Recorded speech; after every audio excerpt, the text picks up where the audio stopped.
All right, everybody, welcome back. Thanks for joining us again. We are back for part two of movies that matter to us. That's what I'm calling it. And so I'm back with Rachel Cook and Ryan Pagella from Love is an Open Door. Ryan Pagella also from The Mutant Ages. And we are last time we went over the first six questions of the movies that matter to us. Now we're covering the last six topics. And again, so everybody remembers from last time, or if you didn't listen last time, how this works is um, first of all, everybody kind of defines these topics the way they want. So if I ask best or Ooh. favorite, it could be whatever that person defines it as. Best for they think it's best uh, technical movie or just a favorite movie, best comedy, whatever. And then also, we have a Disney and non-Disney category for each of these. If people could name more than one if it's too difficult to decide on just one. So, I think I think that's it. I think that should get us going. Rachel and Ryan, welcome back for part two. We actually have with it, this is a separate recording for everybody listening or watching. So thanks for giving your time again. Are both of you ready? Yeah. Yes. Other than you're introducing us, and I was very unprofessionally dropping like four different things off my desk. That's That's what I was laughing at. that's okay. Whenever you, because I know one time we did it, there was a loud clang on my end, and everybody asked what that was. It's this little thing. It's like a little, I don't know. It's Is like a that a little is that like the slammer for a pog? almost, no, it's actually one of those like you put on the back of your phone, like that you Oh, could it's like a pop up, pop. but Yeah. I didn't like it, but I do like carrying it Okay. around because it's almost like a little fidget toy for me. I So love that. I love that for you. so you probably will hear it hit the ground at some point today. Um, so first category, and we'll go ahead start with Rachel on this one. Okay. The first category this time is scariest movie. So if you have a Disney and a non-Disney, Sure. go ahead and give it to us. Yeah. So I guess like if I think of scary Disney movies, if I'm sticking strictly with movies released by the Disney studios and not like movies that they bought later or released under like a separate label, because I can't even think of. I know like Alien they didn't own and now they own that one. But I would say like of like the traditional Disney movies, probably the scariest one to me is Pinocchio. Oh Um, yeah. I kind didn't of even think about that. kind of yeah, kind of going through to like uh what we talked about last time. Where was I going with this? Um, Now my brain stopped working. How like one of the movies that made like an impact on me when I was a kid was A Little Princess, and the reason it did was for reasons I still don't really understand deep within my psyche. When I was very young, I had like a fear of just kind of being abandoned and like my parents leaving me. They never did anything to make me feel like they would ever do anything like that. It was just a random innate irrational fear that I had. And I think like what really gets me about Pinocchio is especially like just how like easily he's kind of snatched away by his family and how like he undergoes all these trials that just get him farther and farther away from his father. And like of course the stuff on Pleasure Island is super creepy. um Didn't translate to the live action movie. They like I made it like not scary at all. I heard that. I didn't bother watching it. And then for me, like I'm not big on like slasher movies and things like that for non-Disney scary movies. And then I like, like I like spooky kind of like hocus pocus, but I don't consider those like scary. Like Ryan, you and I were talking about like Pirates of the Caribbean. That definitely has like horror elements with like the ghost pirates and the skeleton pirates and stuff like that. But I feel like, for like what really scares me, like not just like spooky elements that make me go ooh that's cool, like for an aesthetic, the bleakness is really like what I cling to when I think about movies that really scare me. um so a movie like The Mist, is really scary, Oh, like how and you like don't know what's happening in that either, really. yeah, you don't know who you can trust. You don't know if like the people calling for awful things are right to do so. And then of course the ending when that I won't spoil, not because it's, a new movie, but because it's just so awful to think about what happens at the end of that movie. Um, there was another one that I was thinking about that just kind of left my brain. Um, but just any movie that centers around like the bleakness of humanity and the world and like the injustice and unfairness, Yeah. those tend to stick with me way longer than just like a guy gets stabbed, kind of movies. Yeah. If I think of the other one when Ryan's talking, I'll raise my hand and say it after. That's Okay. fine. I What liked about your you, answer Ryan? with Pinocchio. I thought that was a good one because I've forgotten how we should do it on our show for Love is an Open Door because there's definitely a lot of queer subtext in that. But um, yeah, Pinocchio is a good choice. I forgot about like how horrifying like the donkey scenes are in the original. So I picked something that was not a animated film from Disney. I think it's technically under Buena Vista, which that's where like you get all the weird stuff from Disney, Hmm. right? Um, but I wrote down Return to Oz when they did oh my god, I got to look up who's in it though. But that movie, I mean, I love it. It's a dark fantasy because that's what we were doing in the 80s was a lot of dark fantasy. That girl from The Craft, Yeah. Feruza Balk. Yeah. Yes, that's her. Okay, I just got the cast list up. You beat me to it. Um, really great movie though. And I really dig that kind of thing. I think it really speaks to what we were doing with movies and cinema in general from like the 70s to the 90s where we were like really just building these like exotic sets and getting like really weird with them and just sort of like character design. But there's some really scary stuff in that movie. Like there's like a witch that like beheads people so she can wear them so she can stay pretty, which like Hmm. is the whole thing that happens to Dorothy in there. It opens up with people like the reason why she even winds up there is because she's like escaping like an asylum where they're gonna do like electric Hmm. shock therapy on Dorothy because they think she's crazy because she's talking about Oz. Um, there's clattering behind me. That's my dog. You guys can't see her though. Um, and it's just like really dark film. Like it's because like imagine being somebody who grew up watching The Wizard of Oz and then finally find out there's a sequel, which is kind of like how it is. Like because these movies are very far apart and they were not released by the same production company. Because I mean, Wizard of Oz is like it's not owned by Disney specifically, obviously. And then you go watch Return to Oz, and it's just like such a dark turn from what like Wizard of Oz. I think it has some scary parts with like flying monkeys and the talking trees and stuff, but like not to the same level as Return to Oz. And like all the puppets that are used in it, they're like very freaky. I remember having like a lot of nightmares about that as a kid, but then and it's me like because Dark Crystal wasn't Disney, was it or was it? No, it No, wasn't. It was Dark Jim Crystal. Henson, It was but Jim Henson, but not. It's not on Disney Plus. not any. Um, No, I thought it was because they made like a series, right? the series I think is on Netflix. You can Oh, watch the Dark Crystal okay. series on You're Netflix. right. That's right. But like I really love Yeah. that whole era of like film too. Like so things as like, Never Ending Story, Willow, Labyrinth. I think the dark fantasy thing is really cool and it was so short lived, but I think it's the scariest thing that Disney probably put out next to like scenes from The Brave Little Toaster. Um but then Yeah. the other answer, like that was to do a general answer on movies that I genuinely find scary.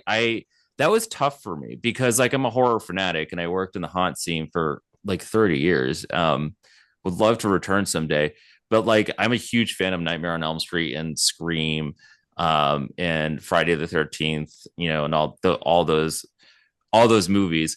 I don't find any of that scary. But I will say a movie I saw in recent years I thought was kind of unnerving was Nope. I don't know if you guys saw that one about the Nope. aliens. There's Mm-mm. like very specifically a scene where you kind of find out that I don't know, I don't want to spoil it for people that haven't seen it, but there's like a scene that involves a digestive tract that like and then you sort of realize what this thing actually is and it's like really horrifying and I saw it in theaters with like a friend. There's maybe like two other people there, but it's very loud. So for somebody who has like who's like on the spectrum, like I was like very very overstimulated by the noises they were using, and like it was like a really freaky movie. Yeah. And my friends were like, "You were scared?" I'm like, "I wasn't scared, but I definitely was like wigged out a little bit," which didn't happen when I watched Us or Get Out. Like, I thought those were great films also, but Nope was just like sort of on this other level. Like, but then it has like this sort of like beautiful ending and understanding how like like the environment works. And you're like, Yeah. Have you seen Us? oh, I love Us. I think that's just a great movie. I Sounds feel like I think I found Us to be way creepier than Nope. a lot of people say that, and I'm like, well, I don't find clone stuff to be that scary, but I thought it was really cool. So Okay. That's fair. That's fair. I just like I don't know. It just got so crazy with the rabbits and everything. And I that mean, one it's a has a good lot. plot twist in it that I didn't Yeah. see coming, And and that I'm one kind of mad at myself for not seeing it. But that one has a much bleak I think that one has a much bleaker ending because the clones basically win in the end. Like they're doing like the weird creepy hand holding thing. it is a bleak Um ending, but also kind of like a deserved ending. You know, did you hear, speaking of like Labyrinth and horror, uh Robert Eggers is has been tapped. It's very early stages, so anything can happen. But Robert Eggers has been tapped to direct a Labyrinth sequel.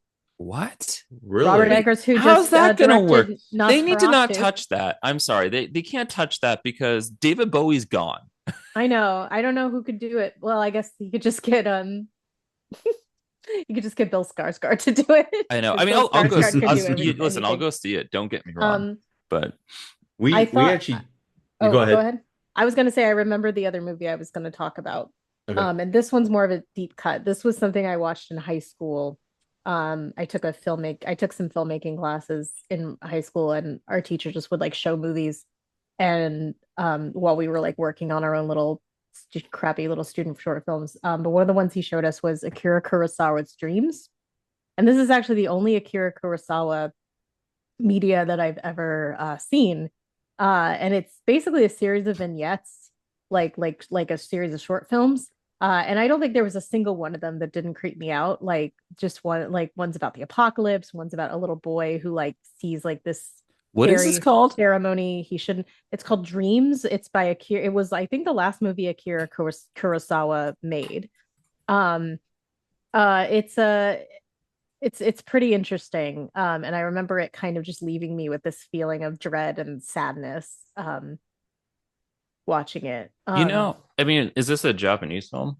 It's Because Akira Kurosawa. they produce some Yeah. they Their Japanese horror is horror. like where it's at if you want to Ooh. watch good horror. Like Yeah, that's like actually pretty creepy. so fun fact about that is my library in high school, like I went to high school in the early 2000s when manga and anime were like just like maybe sort of starting to become more mainstream, and are like, and manga was becoming a little more accessible, like they were in America.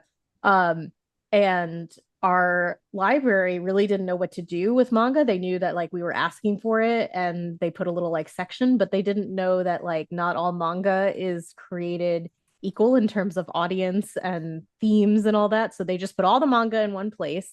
So Sailor Moon was right next to Junji Ito's Uzumaki,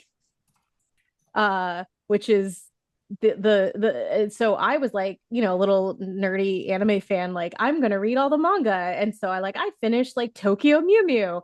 What's next? This one looks good. And I read Uzumaki, and I was never the same again. That's kind of how it was though, because with like manga and stuff back then, there was so little of it that we could find when we were like teenagers, Yeah, because it like maybe like three or so if four you just saw shelves in the manga, you just bookstore. read it because you didn't Right. know That's when exactly what it else was. you were gonna Same with find. anime, and you wouldn't even know like what you'd be picking up. Like there, I Yeah, you were cannot just tell you how like, many oh, this times is I would pick anime, up. so I'll watch it. Yeah, I'd Yeah. pick up something and be like, oh yeah, I'll watch this. And then like somewhere in the middle becomes like an adult film. And like I'm like, Yeah. I wasn't prepared for It this. gets so sexual out of nowhere. Kids these days do not know how good they have it with like just the sheer volume of stuff to choose They from. really do. I said this the other And day because I was in the bookstores. I went to Barnes and Noble, and ours is very small, so I don't know what it's like in like a regular size Barnes and Noble. But I was like standing there. I'm like, every section of this Barnes and Noble is tiny except the manga section, which is a quarter of the store. That's crazy to me. I'm like Yeah, it it's used to even be like a bigger than little American shelf. comics. Yeah. It used to be a little shelf and it was mostly Sailor Moon, because Yeah. that was and Ranma and a half. Oh well, And good stuff, you know. good stuff, but like that was all it was. And yeah, I think Junji Ito is a brilliant artist, and Yeah. author, but 16-year-old me was not prepared for that. And I'm not saying I shouldn't have been allowed to take it out. I'm saying it should have been probably more heavily vetted by the librarians and maybe like But they placed didn't in a know. You know what I different mean? It's section. like Yeah, like just try to, instead of just being like organizing by author, maybe like horror manga, fantasy manga, like that sort of thing. Um, but nope, they just put it all in one spot and we're like, here, have fun. And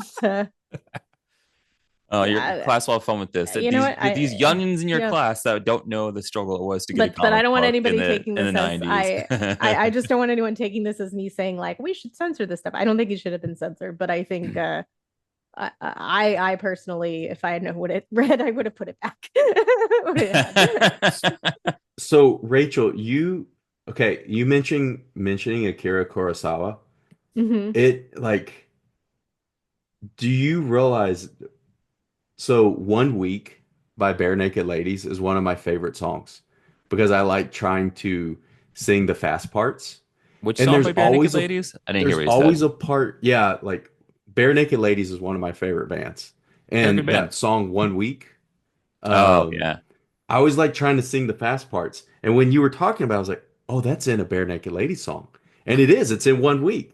The Hmm. part where in it, I never knew exactly what they said because I never looked up the lyrics. I just tried to like learn them. That's what I But did. there's, But like how but we couldn't do that as kids. Like unless we opened up the CD and yeah, like found the cover. Like nobody and that it, was a lot of work. it's so much, and it's so much more, it's so much like more creativity just to like think of what the lyrics would be, like to make it up on your own. But that's a line like Kurosawa, I make mad films. Okay, Right. I don't Yeah, I make don't films, make but if I films, did but that, if it I was did, they have a samurai. samurai. Because he's not known for Um, horror. He's known for like samurai huh. films.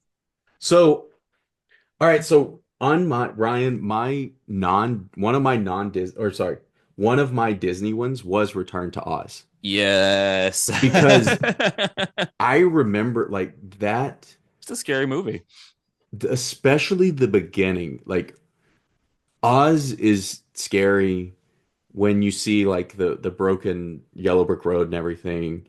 Um, especially the scene where she's in the like the asylum and it's like where she's gonna, I don't know, where she has to escape. That was especially like a really just scary I sequence of agree. that whole movie. I think that's um scarier than like all the puppets and stuff that came later that people were really scared of yeah, because like well, I mean, because that was some like, I as a kid I imagine, I'm like, oh my goodness, that could happen to someone. Like it this could. person went on this magical journey to this land of Oz, and yes, the allegory or the story It was not a behind drug trip, Oz is so yeah. it is her dream sequence. Right. But like because of that, because of like sharing your dreams, like here's what could happen. It's like maybe you shouldn't tell people your dreams because that's really messed up. And also there was the Wheelers. Remember? Yes, okay. There Cody, was I've a been trying to convince my escape friends to do that as like a Halloween costume. And they're like, what's the Wheelers? And I was like, who are you people? there was a family, like I grew up in a small like kind of like a country town Yeah. where if you went um Halloween, like on Halloween, Yeah. you would have to drive like around to different houses. So we would go to my cousin's house who lived in an actual like suburb where we could just like go to their house and walk around in a group. There was a house that the family that owned the house, their name were the Wheelers. And it's their name was on Were you scared to go their past their mailbox. house? And I wouldn't go. I would not go. Like I stood by my aunt and I started crying because like they kept trying to get me to go, and I would not approach that house because I thought that's what it was. Like I thought it was going to be the people from the movie. So yes, Return to Oz is definitely one of them. For another Disney one, a deep cut is, and this was during the same era when they were trying to do a lot of their experimental movies. Have either of you seen a movie called Something Wicked This Way Comes? I think I I think have. it's Ray Brad. No, I've heard of it, but It's I not Ray haven't seen Brad. that one. It might be Ray Bradbury, but it's an adaptation of a book, It and is Ray Bradbury. You're correct. it is. I haven't seen this in a very long time. I remember watching it in school. I have this vivid memory of watching it That's how I saw in Labyrinth. What was our school, schools doing? and and like I just remember thinking like this is so I this is so strange and just kind of uncomfortable. Like I didn't know if it was I don't think there's anything that was actually like really, really scary that happened in it that I remember, but it just the whole like kind of feeling from that movie. I've ever since then like and I when I think of a scary Disney movie or like a weird Disney movie that at times I'm like I can't believe they made that. That one You pops can't up. even find this movie streaming anywhere No, because you I'm can't. googling it right. It's like I think you maybe could buy it off of Prime Video, but it's not on You Disney Plus either. it's not on Disney Plus. You can't really I haven't found where you can buy it. There's one place where like you it says you can stream it and when you if you ever try to watch it, it literally is like it's like a quarter of your computer screen is like what the actual picture is and the picture is all pixelated and it's like it's a really really bad like presentation of it. Right. But I would love to watch it because I it's almost like that I want to kind of remember why that movie like weirded me out so much. Like That's kind of a it's one fun of thing to those do, though, to things. like go back Yeah. and watch something like that as an adult. I feel like this whole conversation like just gave me this vision, Cody, that we need to do an episode or a class for being a fan of Disney that's on the integration of horror elements into Disney films. Mm. Yeah. That's interesting. Do it for We're Halloween, you know? we're gonna have to start the Six Timers Club. You just So can't get rid of us. That's what it is. the non-Disney movies, I'm not a real big fan of horror. So like I honestly I don't know if I've ever seen Friday the 13th and I've seen some Halloween, I know. I've seen like the Those are great what is movies it, too. Texas Chainsaw Massacre and things like Mhm. that, which actually has a connection to one of my the scariest movies. One of the scariest movies for me. It's also one of my favorite movies is Psycho. That's a great And film, though. and the I was like the person who went to the movie theater and I was excited about I owned the remake of Psycho that uh what's his name? Vince Um, uh, Vaughn is in. yes. And I was like trying to get the name off of my head. I've actually listened, I can't remember the name of it, but I've listened to a podcast about the making of Psycho and how it was based on Ed Gein, which here's the connection to uh what is it, Texas Chainsaw Massacre. Apparently Right. there were parts of the Ed Gein story that they took into that as well. Yeah, interesting. So Okay. yeah, like this Ed Gein guy, like he's used in I like think I knew four or that five actually. different It's like now that yeah, you're like talking about it, it's like it's logging in those memory banks yeah. for me. So But the other one that's non-Disney, that really does just weird me out, The Exorcist. That really, always hmm, that always weirded me out. I watched it when I was probably way too young to watch it. And like it's one that of those happens. movies that if I ever think of scary music, that is the music that pops in my head. Okay. That like that theme song is the one that pops in my head. So, um, I Ryan, we'll think go with go ahead. Oh no, I was just gonna say I think that like both of you aren't as into horror as I am, but I'm also born 4 days before Halloween, so like in my head, Halloween and horror is like associated with my own birthday, so that's why like I don't find a lot of stuff to be scary because like that just is happening actively like Yeah. that would be my birthday weekend. So, but yeah, continue. I didn't mean to interrupt you. I just thought it was an No, interesting thought. No worries. The next one, and Ryan, you go ahead and take this one first. All right. Best soundtrack. So there's a few of these questions that are like sound oriented, and I didn't have a chance to hop on that episode with the when you were discussing Disney musicals, right? Hmm. I was sick that time, so I'm gonna make up for it now. So the best soundtrack, this like which where I'm trying considering a score, like not singing because that's a later question. So for Disney, I almost went with Little Mermaid just because it's like so iconic, and like when you go through Magic Kingdom and you go through like where the Little Mermaid ride is, you hear the accordions going, you're like, oh, it's Little Mermaid. But I think it came down to me just being like, I am a huge fan of the Tron Legacy soundtrack because it was composed by Daft Punk. I love the Tron series in a way that like most people don't. I think you have to really just be like a really long term gamer to like really love Tron. Tron Legacy, when they announced that Daft Punk was doing the soundtrack for it, I lost my mind.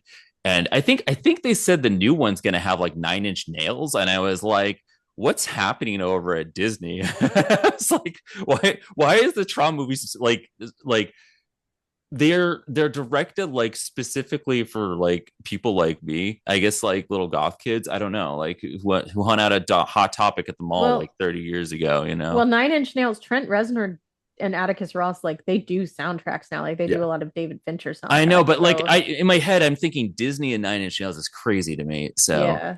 The but if so you haven't been to Magic Kingdom yet since they added the Tron coaster. no, I'm so excited about that, and I Just know they play the music literally in there, so they don't just play it in there, they play it like in the whole queue area and you feel like the oh, I'm gonna biggest freak out, badass Rachel. I just am going walking to up. There's like you freak have to go out. up a little hill to get to the queue and like you just feel like the coolest person in the Well, the park. Like music is so good though, and it's like so I've good. heard it like in the POV videos of the rides, because I know, Rachel, you wait until you can get on there and see them, but like it takes me so long to get to Disney that I'm like, all right, I'm just gonna Yeah. watch the POV.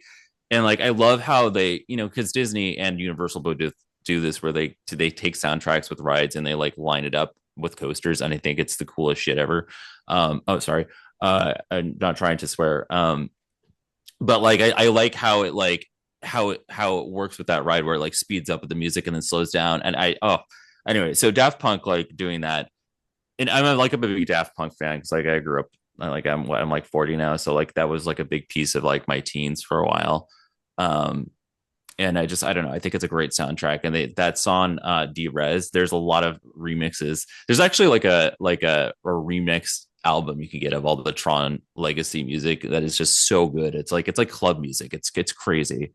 um and kind of following the same scope of like the type of music that I thought is really interesting and good for a non-Disney film is The Fifth Element, which I think has one of the most iconic scores for me personally, because it's just so, there's nothing else like it. Like God, I have to look up that composer's name because I feel like I gotta um credit them. But Eric Serra, uh just really like taking like what like 90s sci-fi sounded like and mashing it together with like spirituality and like space. It's very iconic, and like a lot of people remember that movie having the diva dance, and like there's that operatic scene that where she's singing the opera, and then suddenly it goes crazy and it's like computerized and synthesized, and it's, I don't know, it's just like this weird like crazy sci-fi music. And I don't know, I will put that on in the car when I'm driving home sometimes on a long drive, and I have to turn my brain off and I can't listen to a podcast, and it's very interesting and very different. And there's like I have never heard anything else like it in another film or just in general. So those are my answers for sure. So Ryan, I want to give you the chance because you could soundtrack. It could have been soundtrack, singing, score, but you mentioned like you were getting that was a later one. Um, Well, we some of have the we later have ones like movie best musical movie on here. musical and best song. Yeah. So not exactly soundtrack, but it can be. Do you have any other ones No, that you want to say right now, or you want to save no, I'm going to those? save them because Okay. I specifically broke them up so I wouldn't Okay. have like multiple of the same answers. I So I did not. So You're My like, do you want to do this? Because I kind of want to do that. Rachel, go ahead with yours. Okay, so I like soundtracks that are very like sweeping and epic. So for me, hands down, it's the Pirates of the Caribbean soundtrack, the first You one. just talked about that too. Yeah, it's Spoiler very alert, that's what we're watching next on yeah, because we Love's an can't Open stop Door. watching pirate movies. Um, so definitely like that's one that like I owned and I played in my car until the CD was like scratched beyond belief. Like um definitely Pirates of the Caribbean. It's And got a then good like theme. it does, It's it's really dun good. dun dun dun dun. Oh, Then it's good. I remember like watching it in the theater. Like I think like that was another like moment for me where I was like, I didn't know movies could do this, where because it's not a musical, but the soundtrack is like almost like a musical where the fight scenes are choreographed to the Hmm. soundtrack, or the soundtrack is probably it's probably I think supposed to that be the other way started a around. trend with future films Yeah, but after that. like a scene that stands out in my mind is like the first sword fight between Jack and Will, and like it's like clink clink clink clink like clinging to the music. Um and so like that's like the big thing for me is like just like soundtracks that make you feel something and go, "Oh my God." Um and then I think for like a non-Disney movie, and like if like that's like the big one that stands out to me for Disney, but like other Disney soundtracks that really blow my mind. The Tron one's a good one, but also like I think like Mulan, Hercules, Pocahontas, like that era of like more like action focused Yeah, Disney movies, like those tend to have really good soundtracks beyond like the songs that the characters sing. Um, Probably for a non-Disney movie, I would say my favorite soundtrack is the ones any of the ones but for the new Star Trek movies.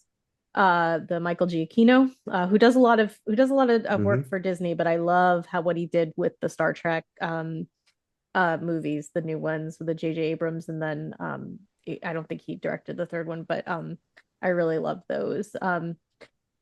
So yeah, Rachel, yeah. would you agree with me by saying that a good soundtrack, like a good movie score, it's good if you can also like write to it, like write like if you're writing like a piece of fiction. I tend to not write to like more epic music. When I do put on music, I tend to prefer Mm. yeah, like if it can like, but for me like what I write to tends to be more like low key. Like I'll do like a lo-fi like YouTube video or Okay, something, that's like one cool of the too. like Oh, do.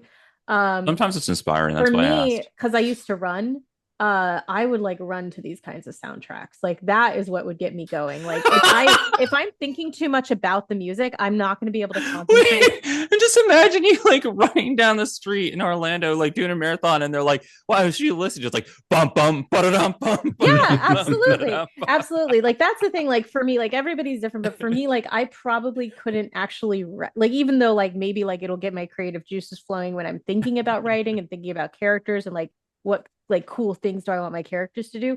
If Yeah, I'm actually like sitting down and writing, I probably won't be able to get much done if I'm listening to a soundtrack that's making me go like this. I guess that's fair. Yeah. So here's the thing, like you listen to soundtracks when you run. One of the things I really enjoy, I actually love mowing my yard. I Mhm. love mowing.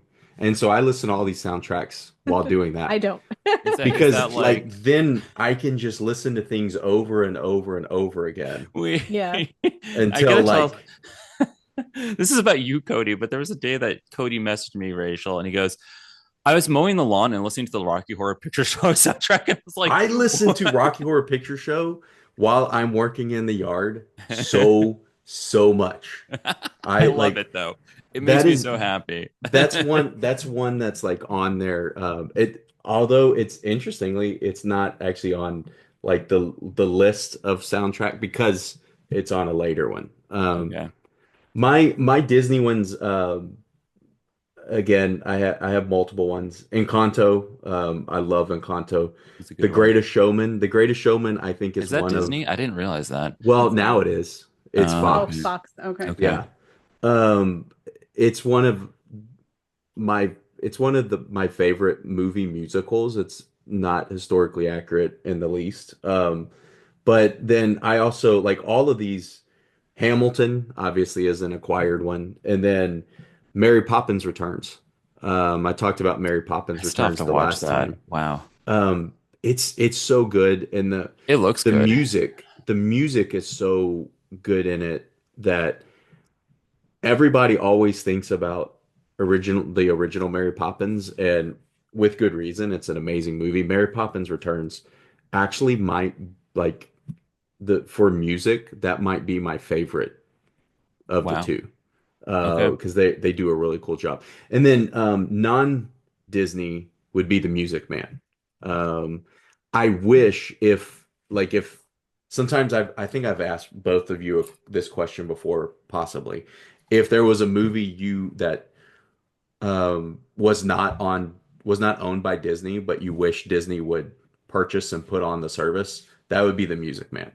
The original Music Man The that 1962 version. yeah, Oh Okay. yeah. because they Disney actually did make a Music Man with Matthew Broderick in it, and it's not on Disney Plus either. Um, It was one of those Sunday night movies. yeah, yeah, but a quick note about Pirates of the Caribbean. That that actually reminds me of Halloween all the time because when I used to have a neighbor. He's moved now, but I used to have a neighbor who, like a few streets over, would decorate his whole yard like Haunted Mansion at Halloween. It was so cool. Like you could walk in through. It was basically like a walk-through attraction. Like you went into his garage and there was the stretching room, and you would see like the Ghost Bride, and you could walk around all these different places. Well, so 2 years ago, I actually started at our house on Halloween night. I only do it on Halloween night because I don't want to put it up all the time and because it does take some work. But I started a Pirates of the Caribbean like display on Halloween. And That's so awesome. that song is playing on a loop all the time. So when I walk back from like trick or treating with the kids, And like kids must I'm love, I think hearing, kids in the neighborhood must love that because that's like a fun thing that's not scary. yeah, like the first one was like I started just with the they're all skeletons because you can get like a whole bunch of skeletons Right. everywhere at Halloween. So the first one was like the scene where the pirate is sitting with the pigs and like in the ride where the pirate's drunk and the pigs are laying beside him. I say he's sleeping since, there's Right. kids involved. But that's basically where they have to go to get their candy. It's like the pirate's holding the candy.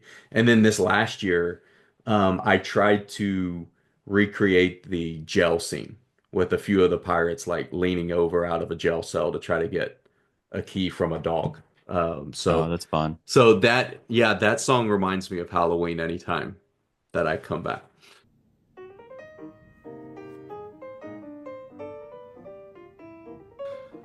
And now a message from Cody's Inner Dialogue. Hey, Cody. Yeah, what's going on, Inner Dialogue? You received an award. Oh, I received an award from where? It's a podcast award. It's a podcast award. Okay, is there any name to this? It's a podcast award. Just accept the award. Um, Cue the music. Oh, oh wow. This is okay. This is nice. Uh, Read the cue card. Where's the cue card? Read the cue card. I said it to you. You see it? Oh, okay. Here. Yeah, I want to thank everybody for this award. I'm really surprised by this. I wasn't expecting this. I want to take the time to thank Inner Dialogue. Just just read it. I want to thank Inner Dialogue for all of his help and leadership in producing this podcast. As a matter of fact, without him, Inner Dialogue. Just read it. No, I'm not. I'm not gonna. Never mind. I'll do it. Okay, fine. Go ahead. Without him, I would not be the podcaster that I am. This show would not be the show that it is. He is the creative force behind all things. Being a fan of Disney, the podcast. Okay, Inner Dialogue. I think you're being played off. I'm not being played off. Stop the music. Keep the music going. Stop the music. Stop playing me off. We got to get back to the show. Thank you, everyone.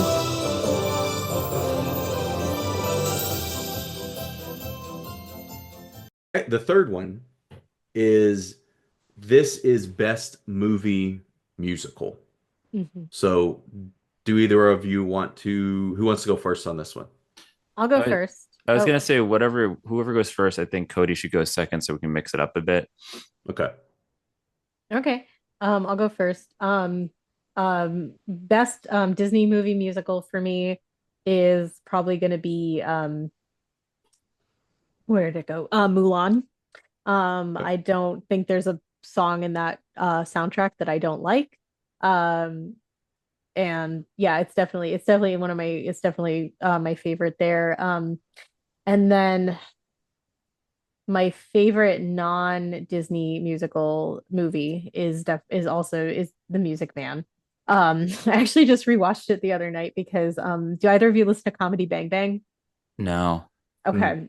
So I don't I know listen what to it it. is though, but I just don't listen Yeah, to it. I don't listen to it religiously. It's a good podcast, but they just put out so many episodes. But my husband really likes it, so we were in the car on a long car ride and we were listening to a couple episodes, and it's basically like a big improv podcast. And the host and one of his friends, who's like a guest all the time, were arguing in character, but I think they were like genuinely like are like disagreeing about the plot of The Music Man. And it was driving me crazy because they were arguing about like I've seen this movie so many times, like I know ever like I could like just sit there like I like in the Haunted Mansion stretching room basically, like I could just sit there like for the 2.5 hours and just be like, like I could just recite it. But they were like arguing, and Cody, you would probably this would probably have driven you crazy because they were like arguing about like what the nature of Harold's con was. And they were like, yeah, okay, so he ordered the instruments, but then the scam is that the instrument doesn't come, or or he orders uniforms, but then the uniforms don't come, and like, and they were like arguing about it, and I'm like, no, that's not the scam. And then a couple weeks later, they put out a watch along commentary where they like you listen to the podcast and have the movie on at the same time, and they're Like like Mystery we're Science Theater wise. yeah, Yeah. they Okay. were like we're going to settle this once and for all, we're going to figure out like what's going on in this movie. But then they kept like doing little comedy bits over the scenes that would answer their questions, and my husband's like turning to me and watching me just like it's right. I really like that one. I like Hello Dolly too. I know that that movie is kind of infamous because it killed the movie musical for a long time. Um, but I really like it. I love all the songs in it. I really like those. It takes a lot. I'm not a big musical person. It takes a lot for me to like really love a movie, like a musical in general. But I really like that one. You know what got me so hooked on the Music Man was like where I grew up an hour north of Houston. And then Hmm. Galveston Island is probably like an hour and a half south of Houston. So, 2.5 hours from us. And we would make trips to Galveston because like obviously you could go to the beach, although my family wasn't real big into the beach. But they had this outdoor amphitheater on the island, and and I remember you'd have to drive like way out on the island. It really was like 3 or 4 miles, but it seemed like it was a long way because you were driving like out from where the hotels were and everything. And one of the first musicals I saw at that amphitheater was The Music Man. And that really stuck with me like from then on. So even when I watch that movie now, like I think about that. That's one of the things that I think about. For mine, so the Disney show is it's loosely acquired. You got a You lot of could those say it's today. cheating. I don't care. It's Rocky Horror Picture Show because the How is and it loosely acquired? Do they own it it's now? Fox.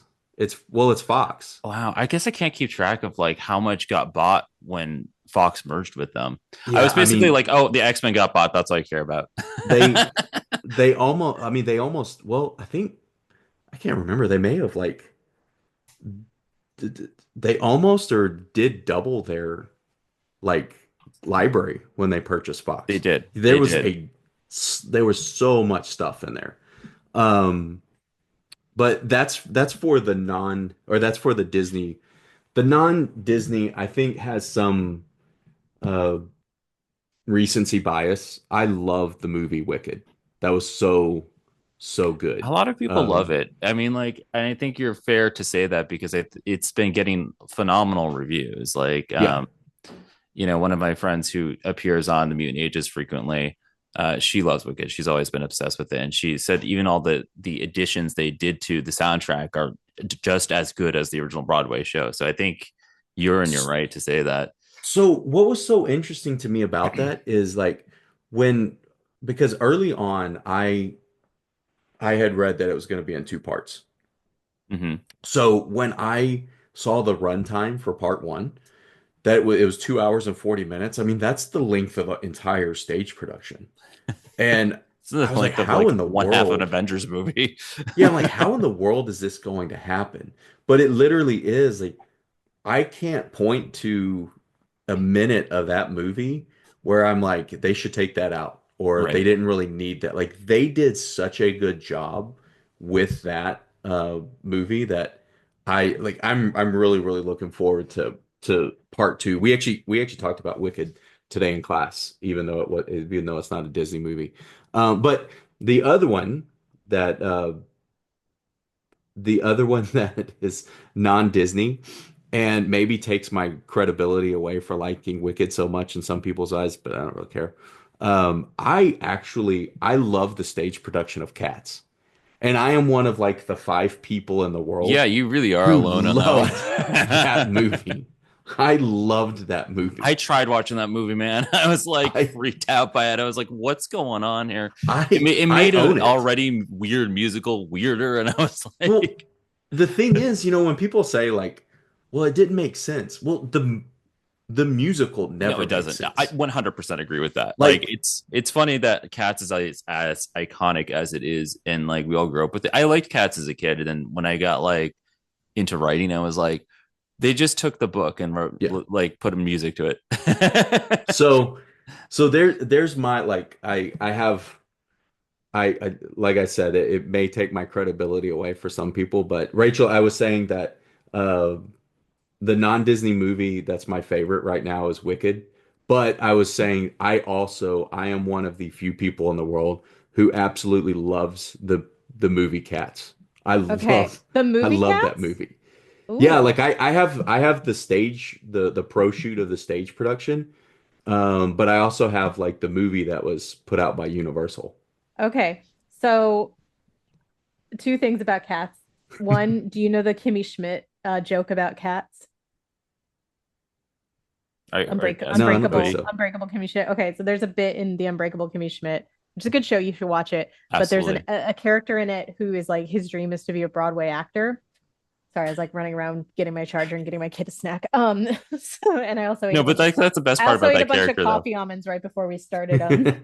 Coffee coated almonds and drank a Red Bull right before we started Yeah, recording. I'm not I like, like shot a bunch of caffeine too, which is why we're like yeah, all over the place. that's how we Uh, that's how we survive. Anyway, so there's this joke. So he like his whole thing is like he wants to be a Broadway actor, and then one night he goes to a production of Cats, and he realizes like all the actors they're like, oh, they're not like dressed in like these like super fancy costumes. They're just dressed in like stuff they found on the you can find on the street. So I'm gonna like dress up and pretend that I'm in Cats, and then I could say I'm in a Broadway musical. And he does that, and of course he's found out. But what he discovers is that nobody auditions for Cats. That the whole thing of that Cats like the whole thing is that it's made up entirely of actors who just kind of snuck on stage. And the deal is you can stay as long as you don't reveal the secret to anyone else. And so he gets in trouble for like telling like a famous actor that that's how he got oh into my god, I Cats. forgot about that scene. That's like my favorite joke from that show. It's That so show is funny. so funny. Cody, you um have to watch that. it's Did you really ever watch funny. 30 Rock? Because it's the Yeah. same. Yeah, Yeah. Yeah, it's it's a lot of the that. same Yeah. people. Okay. um yeah, no, that's like the thing is they're like, yeah, like that's what Cats is. It's just people who like wound up on stage and just started We like just kept showing them there. up. We just kept them. um but then also like there's a really good YouTube video you should look up by Maggie Mae Fish about like who's the author who wrote the book that it's based on, but like basically how T.S. he was Eliot, isn't it? T.S. Eliot, Yeah, I think. how like the subject matter of the story is like of the poems rather that the story is based on is like pretty creepy and weird and like a Yeah. lot of it is very like Like he was like there's a word for it that I can't remember of it. Basically, he believed that like the British monarchy needed to be brought back to its former glory, that there were some people who were just like a very Ayn Rand, like there's some people who are just inherently better than others, and the people who aren't should be serving us, and it's hard to like separate that from the text. I remember watching like the pro shot like that they always played on PBS, and I like got really excited because I liked cats, like the animal. So I'm like, Yeah. oh, this is a musical about kitties. And then I watched, I'm like, what's going on? I I mean, I do remember when I was a kid, uh, because I had a lot of dogs. Hmm.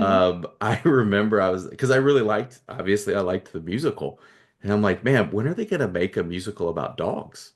I'm like, when is Dogs coming out? They have Right. Not cats. realizing like it's not really about cats. It's Yeah, like, but yeah, no. Ryan. it's funny because like Cats was also like a big thing in my family too. Because I growing up in like a dance theater family, like everybody that was like the first musical I think I was brought to, or like first play maybe I don't know. So like I have the soundtrack engraved in my brain, but I I don't know. believe Disney wanted to do the movie musical a long time ago, and but they wanted it to be animated.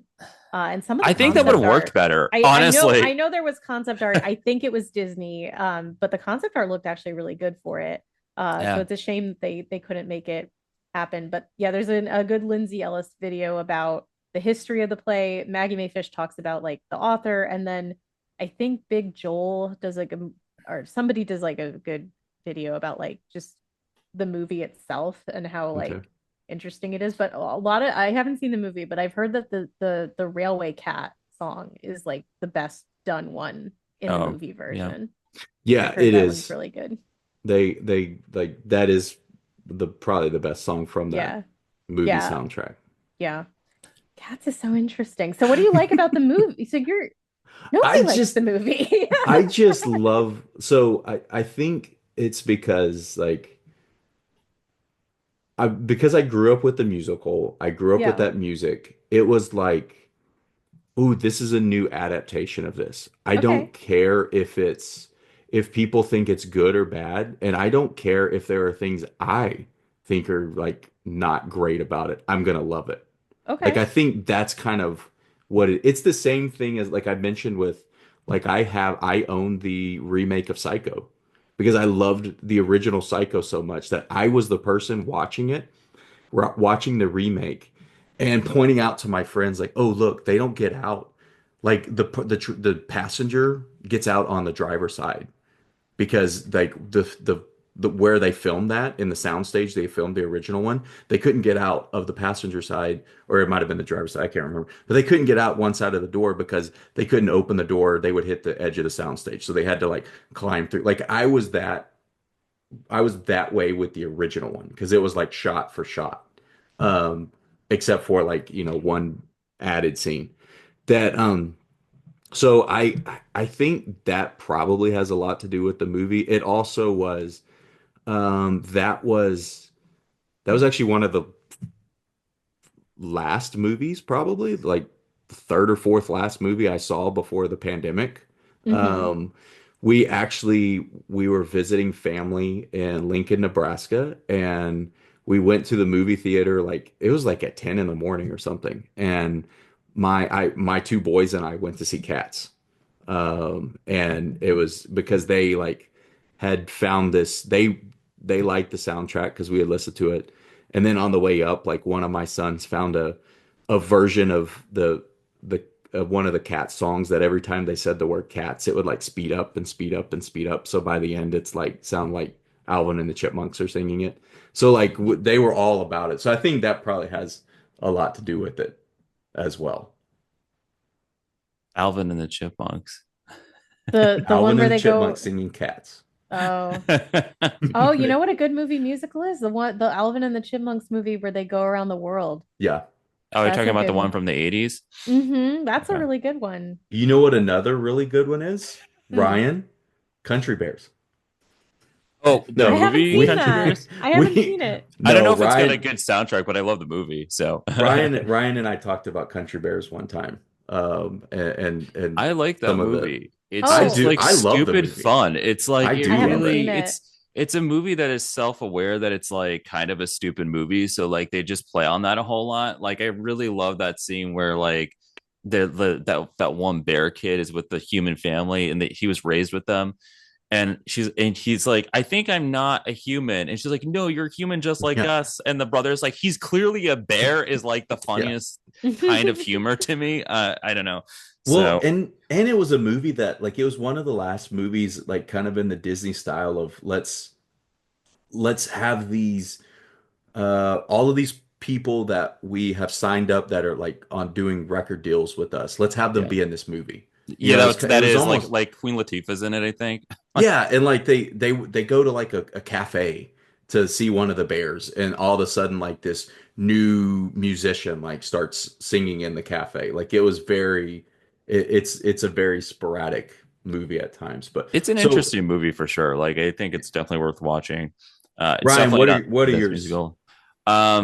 This was really tough because like when you go and look at Disney, you're like, oh, what's the best musical that works for me? And I had Encanto in there, and I was like, okay, I love that movie, but it's not the top tier. I just like it is very well written. It came down to two, and I know what my number one is, and I think Rachel knows I can't stop it from happening. But I'll say my number two first, and that is I really love the Muppet movie. Um, like I mean, it's got iconic songs there, the Rainbow Connection, moving right along. It has Can You Picture That, which became a huge piece of um, the TV show that came out recently. Um, but Rachel, I don't know if you'll be able to guess actually, but I kind of want you to guess, but I'm not. I'm just gonna do it. So Is what I oh said for Disney is that I could not say a Goofy movie because I know yeah, I was gonna guess a the Goofy movie. soundtrack by heart. Like And I yeah, I probably should have said a Goofy movie too, honestly. Like that one's amazing. it really like I mean like I know a lot of the Disney music by heart, but like I that is probably one of those few films out there that like I can recite like every line, every lyric, know where all the cues are. Like I love that movie. But yeah, it's just very catchy. After Today, I think is like such a good strong opener for a musical. Um, which is why I always wanted to use it for like our productions that we're doing because I was like, I'm like, it's just a strong start, and especially to be like you're in a school with your friends. But I think obviously the more exciting part about a Goofy movie was like the birth of Powerline and how that has just become like an iconic piece of Disney history that like is very specific to those of us who saw a Goofy movie like when it came out and like was part of like Powerline's like everywhere again. But Stand Out and Eye to Eye, like being inspired by Michael Jackson and Prince, is like it just created like this great music. And if you don't, I don't know if you know anything about Tevin Campbell, who is the person who is the vocalist and the for Powerline. It basically is Powerline in the movie. He has a bunch of albums, and it's just like if you want more Powerline, just go listen to Tevin Campbell, and he's on Spotify. And I was like, I'm like, this really is just like if I had Powerline albums, but the music in that is just it's so fun. It's like it's quirky too. So like like Goofy and Max, whenever they're like singing to each other, it's like you have, I mean, like there's Goofy who is literally like he's like a big ball of love and dopey, but like and then you got like the angsty teenager going against him, and it's a really fun dynamic throughout that whole film. And the music is just so much fun. Like Katie and I, whenever we go travel somewhere, or even if I drop by myself to do something, like I'm going on a road trip, I have to listen to on the open road at least once, like to celebrate that I'm going on a trip. But even Lester's Possum Park, which is like a parody of the Country Bears, like it's just I don't know, it's really well written and like quirky in a way that other Disney films aren't, and I don't know, I think it's the best one, and you cannot argue Powerline. Like Yeah. he's the best. Non-Disney, I almost wrote down. I couldn't validate saying the Bob's Burgers movie was a good musical because there's only like three tracks in it that like it's really not a musical. There just happens to be some musical numbers in it that I think are very well written. But you guys are gonna laugh at me. Like I think the best music, like clearly I like comedy when it comes to musicals. I think the best non-Disney musical is South Park, Bigger, Longer, and Uncut. I think that's a great musical That's across a the really good board. musical. It is a really good It's like musical. really well written, right? Like it's like Yeah. I like I every single track on Oh, that. the like the Les Mis style one, like that Yeah. they do Oh, in the middle is like one of my favorite. I haven't listened to that soundtrack in it's forever. It's so really good. good. I wasn't even supposed to be watching South Park when I was like I don't know, my parents were like anti South Park in the house, but they didn't understand what it was, and I was a teenager, so I was like, well, I'm gonna freaking watch it anyway. So I was like trying to hide that I had the soundtrack. I'm like, okay, I want to listen to this all the time, but like I don't want my parents to have it like find it. So I'm going to buy it on tape cassette, even though we had CD players, because I thought it would be easier to hide the tape cassette than it would be to hide a CD, which is very funny. And I would listen to that when I was out like doing my paper out before I got like a real job. Yeah. Um, but I know like I think it's a great. I mean, Trey Parker and Matt Stoner, they've always written incredible stuff because they do musical numbers in their show as well. Yeah. Um, but I mean, and there's some stupid stuff in there, but even like it's because everything in it, it's kind of like a parody of something else. So Yep. like I can't say what the Terrence and Phillips song is because like this is a class, but that is a parody of like Oklahoma. Like the opening of it's kind of like Oklahoma. They do the Les Mis track, you know, and I just think that's really fun that they managed to play with the genre in a really fun and interesting way. And it's like the lyrics are catchy. Like I could just Yeah. sit there and sing them like a lot. Like I just think they're easy and fun and like, you know, I'm trying to use examples, but I don't want to cite them because this is a professional class because and you most of the cannot. titles are not family friendly. But I'm sure your students can go and seek it out if they have not already seen it. But I don't know. I mean, do people must watch it now, right? Like I they don't have, you know. I don't Um, know. I it's don't know if so they it's I I don't cannot know how believe how much old it's it watched is. now. Let me see where you can stream it. I think Yeah, HBO or Paramount Plus, one of the two. um, let's see. Streaming anywhere. No, you have to like buy it. Mm. That's so interesting. It's not Well, on I mean, I own Max. it, but you know, it's like Uh, yeah. it's a good movie, like across the board. So Oh, maybe it's It's on actually been Paramount a while Plus. I since don't I've seen know. it, so there's a lot of it I don't I mean, a lot of remember. it parodies Disney specifically too, like the whole Yeah, opening of Mountain there's a Little Town. Or they Mermaid have like one. the animals scurrying about and stuff. You know, Yeah. it's good stuff. But yeah, So that's one of my picks. so the fourth one is best song. This could be from like your best musical or just like best song from anything. This is tough because I did not prepare this one. I think you added it on later, and I forgot about it, or I took it out, and I just like I don't Then remember.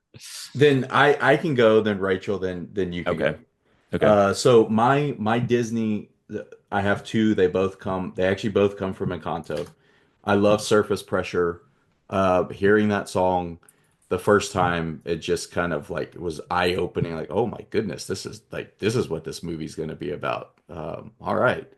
And then later in that movie, Dos Oregatos is just a very, very pretty beautiful song. Non-Disney, I don't know if either of you, well, non-Disney, one of them is Defying Gravity. I think I've mentioned Wicked probably 17 Yeah, times during somebody this. just saw Wicked, So, is what I'm hearing. yeah. Um, but I don't know if either of you have ever seen the movie Crazy Heart. Have you ever seen that? Mm-mm. Crazy Heart. It's No, I don't Jeff think so. Bridges is in it. He's like an Okay, I've heard of it. aging. I haven't seen it No, though. I this is Yeah, he's like an aging slash washed up country music singer. Colin Farrell's still in it, but the theme song from that is a song called "The Weary Kind," which is a really it's a like it's kind of a slow, I guess more maybe sad type song. But it is a really good song. If you ever have a chance to listen to it, you probably need to be in a certain type of mood to really appreciate it or like it. But it is a really good song. Rachel, how about yours? Probably I'll make a man out of you from Mulan. It's like because the kind of I'll make a man out of out of you. you. Really good. And Go the then distance isn't on there. I feel like you love that one, don't you? Or am I yeah, but thinking it's not one that I like listen to like religiously. Um, And then probably there's a lot of songs I like, but if we're talking about movie songs, like sung songs, um probably Put On Your Sunday Clothes from Hello Dolly, or Trouble from The Music Man is so good, is always so good. Every song from The Music Man is good, but Trouble's really fun. Trouble's just really fun how he's like getting the crowd up into Yeah. a frenzy and like getting them to freak out over nothing. I guess it's like less fun to me now that I realize like, oh no, this is just real life. This is just like what's happening now. But he's so charming, as opposed to like the people doing it now in real life. But Harold Hill is so charming that, and it's all going to turn out okay. So I don't get as mad about that one. Ryan, do you have any? I do. I was writing them down right now because it was actually pretty easy to come up with it once when I was thinking. But so for Disney, because it's an absolute bop. I have a Spotify playlist like Disney music I super like, and I was like, all right, let me just scroll through this. Like, and I did see on content I really want to be like, we don't talk about Bruno, great song. Um, Why Should I Worry from Oliver and Company is a Mm. bop. I put that on the car and I cruise on to that. Like that is a great song. Like it just like I just there's I mean like you could be in a bad mood and put that on and you come out of it and you're like in such a good vibe. So I don't know. I think that's a great one. And then it was like I was like, all right. So I was thinking about non-musical movies, and I was like immediately thinking about Labyrinth, and I was like, Dance Magic Dance. Like I can't like I Hmm. listen to that every week, every week of my life. I was just listening to it 2 days ago in the car. That I song, like I will blast that. I'm like, there's like people in the car. I'm like, we have to listen to David Bowie sing this song right now because it is so good. Um, and like I for a second there, I was thinking about Xanadu because I actually love that movie too. But I was like, I have to go with David Bowie. He's the man. you know what? Actually, I should have added that. I'm gonna add that to my Go ahead and add song it. I want to list. look up the name of the song I'm thinking from Xanadu because I Um, never and remember then the name. and then Rachel, my favorite song from The Music Man is I love Trouble. But I love 76 Trombones. Like that's the one I think because I could sing. I can't sing. Like I'm a horrible singer, but I knew the words to that and I could actually Yeah. keep up with that song. Whereas like Yeah. Trouble was He's talking so so fast. fast that I couldn't keep up with it. Those are things that I really liked. Like I love trying to sing the fast parts of like the Mary Poppins Return songs. I love trying to sing Guns and Mhm. Ships from Hamilton to like see how fast like I can talk, but Trouble, like I could never do that. Actually, I'm gonna amend my Disney one because you brought up Mary Poppins. Like, just there's so many movies, but Because this is the problem with Disney is they have too many good Feed the songs. Birds. Yes, Yeah. yes. Oh, I'm adding that also. it's My so list is up good. to seven now for these things. Also, the Trouble song that I was Through. thinking about I from Xanadu is The Fall, by the way. Great song. Hmm. I haven't seen Xanadu. Iowa I Stubborn's haven't either. another good one from the Music Man. And then of the open, they're all good. The opening one too with the Yes. people on the train. Anything involving trains, like because Yeah. it's all like for the and then Yeah, that was the I yeah, Iowa Stubborn's so good. It's so good. It's all so good. We could just so revisit Goofy Movie and say Power Lines stand out because that one's like also Hmm. good.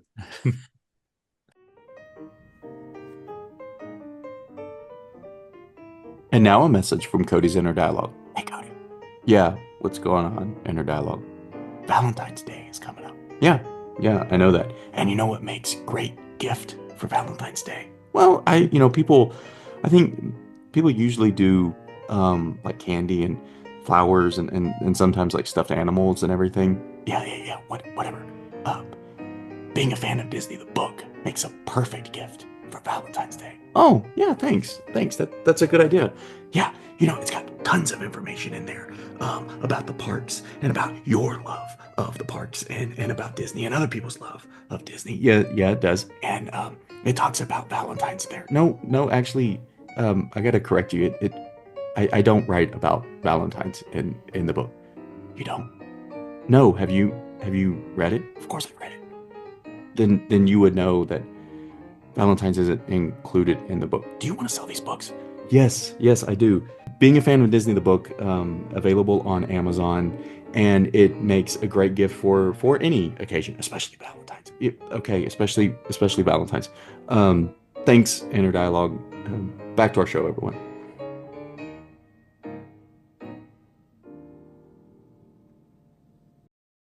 I can keep this So, one going. all right, we have two more. Okay. And this next one is your comfort watch. So whatever that means to you, whenever you need to, like just the movie that you love turning on, sitting back and watching. Rachel, do you want to go first? Sure.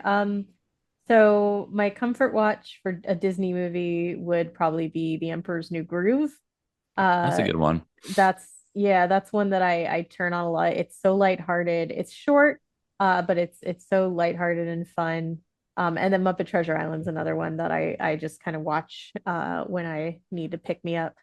And then for a non-Disney movie, my comfort watch is probably besides The Music Man, which I tend to not watch unless I know I can get through the whole thing in one sitting. It's pretty long. But other than that, it's probably My Big Fat Greek Wedding. Yeah. Um, I have a very like I love that movie. The sequels were all terrible, but but that initial movie, like it's so cute and so funny. And then I also tend to they're harder. I don't have the VHSs in my possession anymore, nor a VHS player, but there's also a couple of the classic Marx Brothers movies that were kind of my comfort watches when I was like really little. Like in elementary school, like Animal Crackers and Duck Soup were like my two of my favorite movies when I was a kid. Okay. So like I comedies basically are what I go to when I need to relax. Yeah. I think that's a Ryan, what great. about you? Well, not shocking anyone, the Disney one's a goofy movie. Like I could throw that on. I mean, it's a good feel good movie. Um, but although you're making me think maybe I should put Country Bears on there. But I'm not going to talk anymore about Goofy movie. I think that one's like self-explanatory for me at this point. But my non-Disney one, I was kind of like cycling through a few different options, but eventually I was like, all right, I came to it the same way that Rachel did. I'm like, well, I'm going to throw this on and it made me feel good, and that's Spaceballs. Mm, I mean, like that's another movie I know like all the words and like all the dialogue too. It's got some Baseballs great is really jokes in there, good. but it's like I can really just throw that on if I want to shut my brain off and like really not have to worry about there being like any sort of I can't throw on Lilo and Stitch and be like, oh, this is gonna be a comfort watch because I love this movie, because it's also like slightly traumatizing. Sometimes it makes me cry, and I'm like, that's not comfortable. So Spaceballs though, okay. great movie, really funny, and yeah, I've been watching that one since I was like a little kid. Like I don't know, I think Spaceballs is great. My It dad also, wouldn't go I ahead, love Rachel. Spaceballs. I was gonna say my dad, I went through a period where my dad was showing me a lot of Mel Brooks movies. Yeah, And he made me watch the original Star Wars trilogy before I could watch Hmm. Spaceballs because he thought I would find the jokes funnier. I don't think I needed to have watched all three of them, but he made me watch all three of them. yeah, And yeah. then there were also a bunch of Star Trek jokes, and I didn't become a Trekkie till I was older, so he still had to explain the Star Trek jokes and like the alien jokes There's like and a all lot the of other. jokes that are like There's a lot of when Yogurt's non dying, he's doing the yeah. Wicked Witch thing. I, He's going, what a world, yeah, what a world. yeah. Like Well, you I have to got watch a that lot of one, movies but to sort like, of get it. yeah, I think he thought like if I Planet watched of all the the Apes Star is at Wars the end, movies, yeah, . yeah, I think he thought if I watched all the Star Wars movies, then he wouldn't have to explain any of the jokes to me. And then like he realized like, oh no, I have to there's a lot of things in here besides Star Wars. Yeah. Like she's only gonna get like a few of the jokes actually. That also, Ryan, your favorite movie ties in with what Rachel and I talked about last week, or actually released now, when we were talking about Run Disney. What Oh, was really? You talking remember about Rachel, Spaceballs? your Yeah, favorite yeah, your I was. favorite like cosplay that somebody's Because dressed up as? yeah, one of my favorite cosplays that I saw when I was volunteering for one of the Star Wars races, and there was somebody, it was the half marathon, and somebody ran the half marathon as Dark I Helmet. was gonna So say, he is it had Dark Helmet? Like, it how was did they Dark do Helmet. that? I don't know. It was huge. It was an accurately sized helmet because anyone who hasn't seen the movie, the whole joke with that character is he's Darth Vader, but he has a giant freaking helmet. Like it's Yeah. so big. and it's Mick Moranis, who is a very small person wearing a giant helmet. Um, yeah, he ran 13 miles. I Wow. assume. I Maybe he had a assume. fan in there. Maybe I that's don't why. think Doubt so. it. It did not look fancy. But It looks like those Run Disney things are like early though, right? Like they're not in the middle of yeah, the but afternoon because it's but it's still Orlando. kind of humid and Yeah. you're Okay. still running with a giant helmet on for no reason. I don't know. That's crazy. People do some crazy things. It was fun. So mine Disney ones, my comfort watches, and it looking at this list now, like I kind of realize it sort of goes a different way. With Disney, they're the ones that make me feel good or just kind of like I don't know, like feel maybe in a better mood or whatever. They're Onward and Cars 3. I think I've talked about both of those, like the reason being their connection to like kids and Onward being the two sons trying to search for their father, and Cars 3 came out when my oldest was old enough to go to the movie theater and my youngest was being like born and things like that. So like those really make me feel better. The non-Disney movie that it in a weird way makes me feel better is a movie called This Is Where I Leave You. I don't know if either of you have ever No. seen that, but Mm-mm. it's a movie that I think I first watched because it has a really good cast. Like so it has Jason Bateman, Tina Fey, Jane Fonda, Adam Driver, Rose Byrne, Corey Stoll, Katherine Hahn, Connie Britton, Timothy Olyphant, Dak Shepard. Like it has a whole bunch of really good people I in think it. I've seen clips of this movie now The that I'm looking at it. Yeah. and what it's about is like it's this family of four kids, four grown adult kids, and Jane Fonda's the mother. The father passes away, so they all come back to sit Shiva for their father, and it's basically like this 7 day period that they're together, and it's about that. And so it's kind of comedy, it's a drama. Actually, on IMDb, it's like what it says it says it's a comedy slash drama.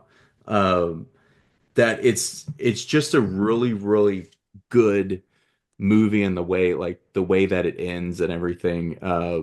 I love watching that movie. I could watch that movie anytime, just sit down and turn it on, and it feels really good to watch it.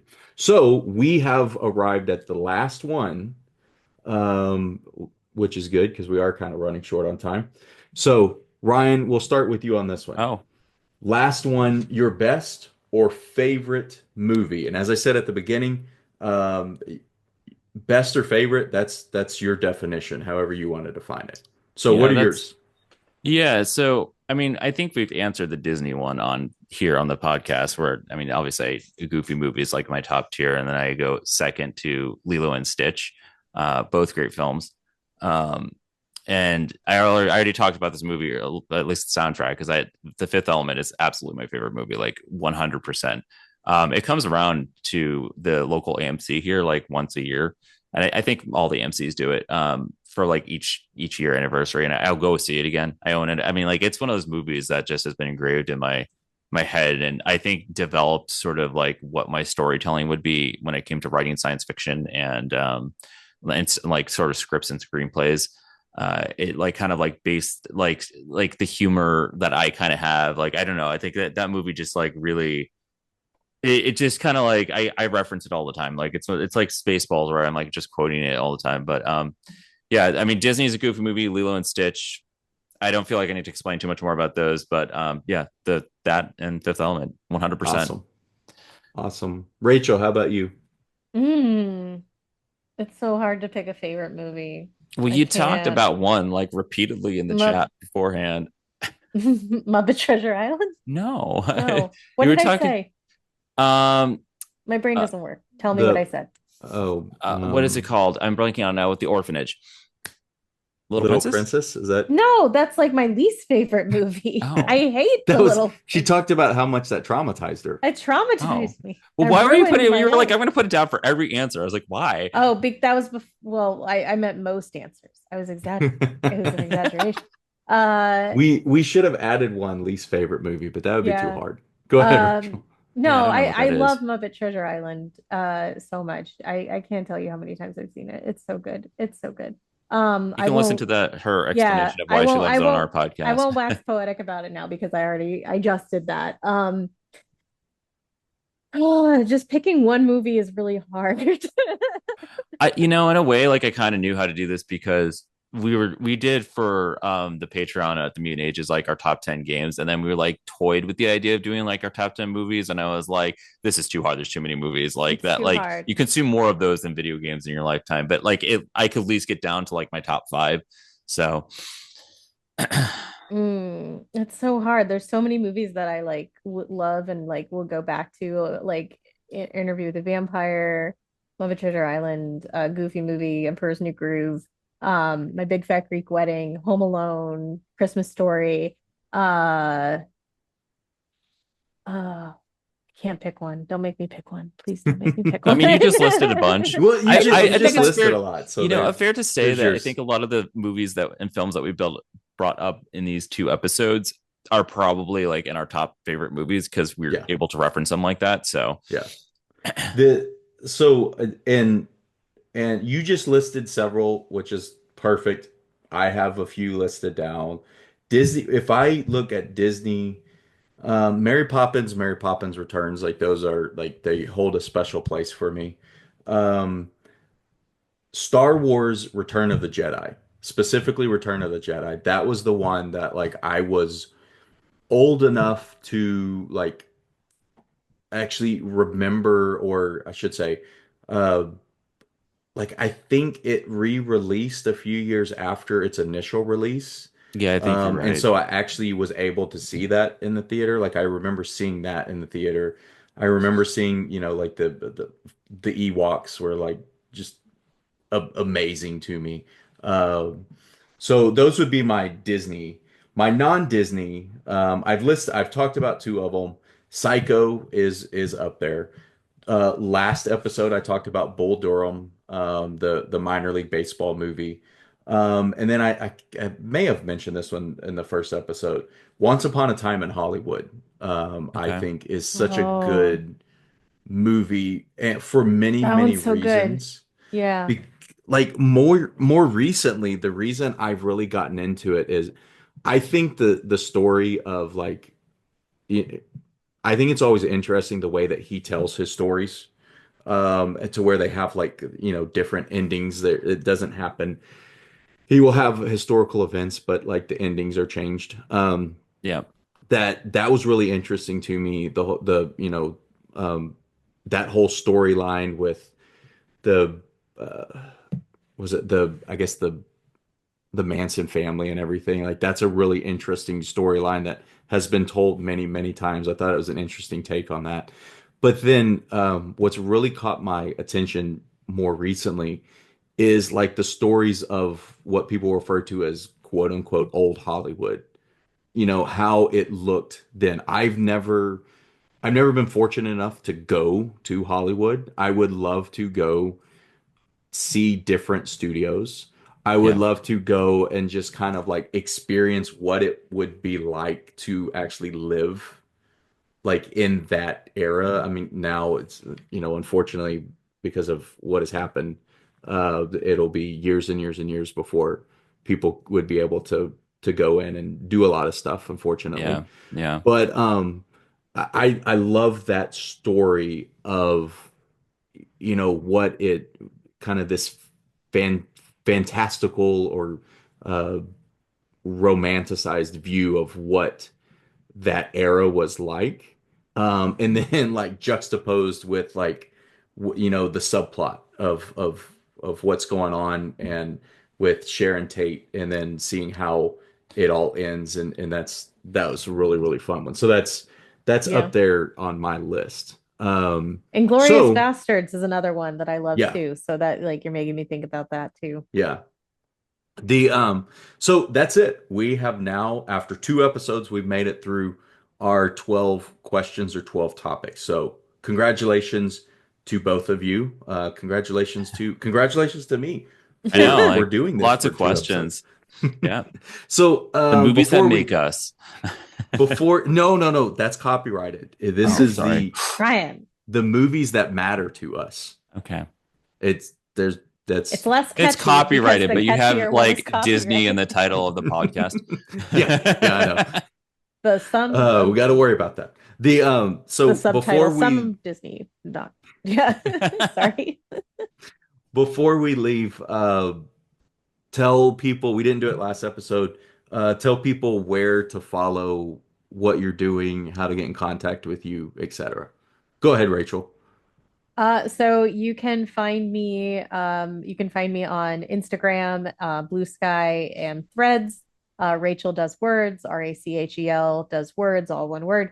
And you can also find me. I do writing support, so writing tutoring and book and manuscript editing, tapestrywritingsupport.com. And since a lot of your listeners are students, I do offer discounts for students who need support with their writing. So hit me up there, help me fill my calendar. I'm not busy enough. No. And Ryan, go ahead. Roller Ryan Skate with an 8 on Instagram and Blue Sky pretty much. Delete a lot of my social media recently, just because it's getting a little overwhelming at the moment and time. Um, but more importantly, you can find Rachel and I over on our podcast, which is Love is an Open Door, which is a queer well, it's a podcast about breaking down like the queer metaphors and coding of different Disney films and TV shows and other properties. Cody was on there talking about Captain EO and Figment, his favorite. And you can also go to my other podcast, the one that's 8 years old, The Mutant Ages, and that is an X-Men podcast, doing essentially the same thing where it's like breaking down the queer metaphors of like every adaptation of the X-Men over the years, and having a lot of fun with those things. So that show, unlike Love is an Open Door, and this one is not family friendly. So mind you, if you go and look for it. Yes, don't play, don't turn the volume up. Yeah. If so thanks both of you for joining. And so everybody knows now, Rachel and Ryan are officially members of the Five Timers Club. So they've both been on the show 5 times. Your digital jackets, hats are on their way. Not real jackets. Yay. Not real jackets, sorry. Your digital hat or jacket are on the way. I was like, wow, Cody's getting us jackets. Now we have to plan. I really like that idea of like the elements of horror movies and Disney movies. So that'll be the next thing that we talk about. Yeah. But thanks both of you for joining, and Thank have a you. great rest of your day. Yeah. Thank Thanks, Cody. you. Bye, Bye. Cody. Bye, everyone. Bye.